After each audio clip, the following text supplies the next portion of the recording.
Hello everyone.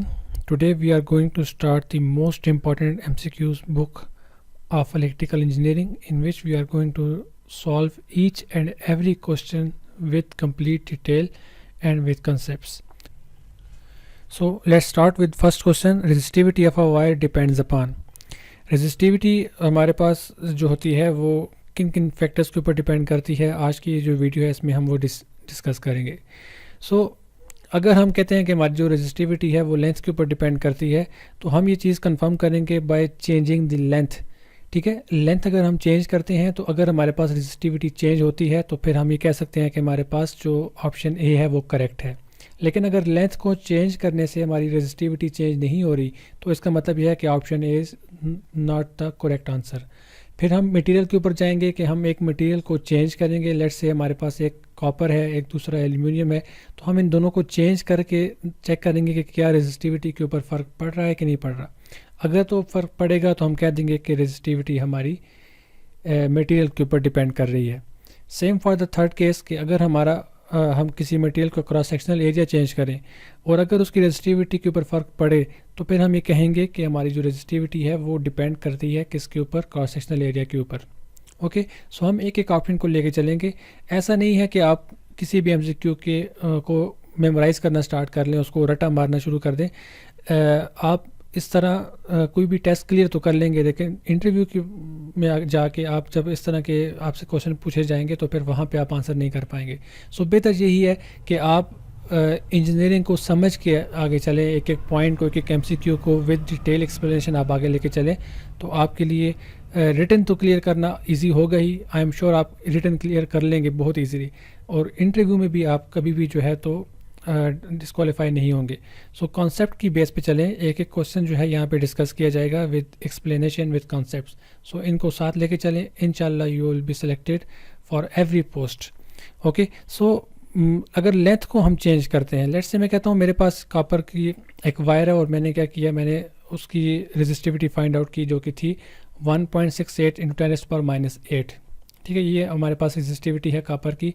और मैं कहता हूँ अब मैं क्या करने वाला हूँ, लेंथ को चेंज करने वाला हूँ. लेंथ पहले मेरे पास 1 मीटर की थी, अब मैंने उसको चेंज करके 2 मीटर कर लिया. लेकिन 2 मीटर की जो रेजिस्टिविटी थी वो भी हमारे पास उतनी ही रही जितनी कि 1 मीटर की थी, दैट इज़ 1.68 × 10⁻⁸. ठीक है, सो यहाँ से हमने एक चीज़ कंक्लूड कर ली कि अगर मैं लेंथ को चेंज भी कर लूँ, 1 मीटर से मैं 2 मीटर भी लेके चला जाऊँ या इवन 100 मीटर भी लेके चला जाऊँ, जो मेरी रेजिस्टिविटी है एलिमेंट की, इस कॉपर की, वो चेंज नहीं हो रही. So obviously option A is not the correct answer. Okay, so हम मोस्टली हम इस तरह करेंगे. बहुत से ऐसे क्वेश्चन आते हैं एमसीक्यूज़ में जहाँ पे अगर हमें करेक्ट आंसर नहीं पता तो हम जो इनकरेक्ट आंसर है उनको अगर हम रिमूव करते जाएं तो automatically we will be left with only correct option. Okay, so हम क्या करेंगे, हम जो इनकरेक्ट ऑप्शन है उनको हम डिस्क्वालीफाई करते जाएंगे. So option A is not the correct answer. अब बचे हमारे पास ये 3 ऑप्शन. अब मटेरियल के ऊपर हम चलते हैं. पहले हमने कॉपर ले लिया, ठीक है. सो अब ऑप्शन बी जो कि हमारा किसका है, मटेरियल का है. सो मटेरियल की बात करते हैं. सबसे पहले अगर हम कॉपर लें तो उसकी कॉपर की हमारे पास जो रेजिस्टिविटी है वो 1.68 × 10⁻⁸ है. ओके, अब हम मटेरियल को चेंज कर रहे हैं. जैसे हमने पहले लेंथ को चेंज किया था 1 मीटर से 2 मीटर, अभी हम मटेरियल को चेंज करेंगे. सो कॉपर की जो रेजिस्टिविटी थी वो 1.68 थी, और जो सिल्वर हमने लिया उसकी जो रेजिस्टिविटी है वो 1.59 है. ठीक है, सेम एल्युमिनियम अगर हम लेते हैं तो उसकी भी रेजिस्टिविटी चेंज हो रही है. सो इससे क्या चीज़ हमने कंक्लूड की, इससे हमने ये चीज़ कंक्लूड की कि जैसे जैसे हम मटेरियल चेंज करते जा रहे हैं, रेजिस्टिविटी कॉपर की चेंज होती जा रही है, रेजिस्टिविटी सिल्वर की चेंज होती जा रही है, फिर एल्युमिनियम की भी चेंज होती जा रही है. सो इसका मतलब तो ये क्लियर हो गया कि हमारे पास जो रेजिस्टिविटी है वो किस चीज़ के ऊपर डिपेंड कर रही है, मटेरियल के ऊपर.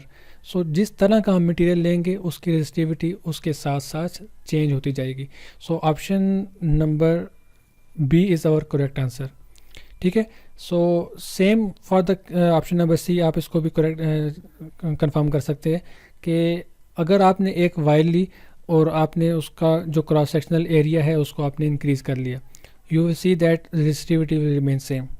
ओके, सो जब हमारा एक ऑप्शन ठीक हो चुका है, ऑलरेडी हमें एक उसका करेक्ट आंसर मिल गया, तो अब हमें ज़रूरत नहीं है हम थर्ड या फोर्थ ऑप्शन पे जाने की, कि ऐसा कोई केस बनता नहीं है, ठीक है। सो नन ऑफ द अबव जो ऑप्शन है वो तो नहीं हो सकता। तो ऑब्वियसली हमारा जो क्वेश्चन नंबर 1 है, इसका जो आंसर है वो है material. So resistivity of a wire depends upon type of material. Option B is our correct answer.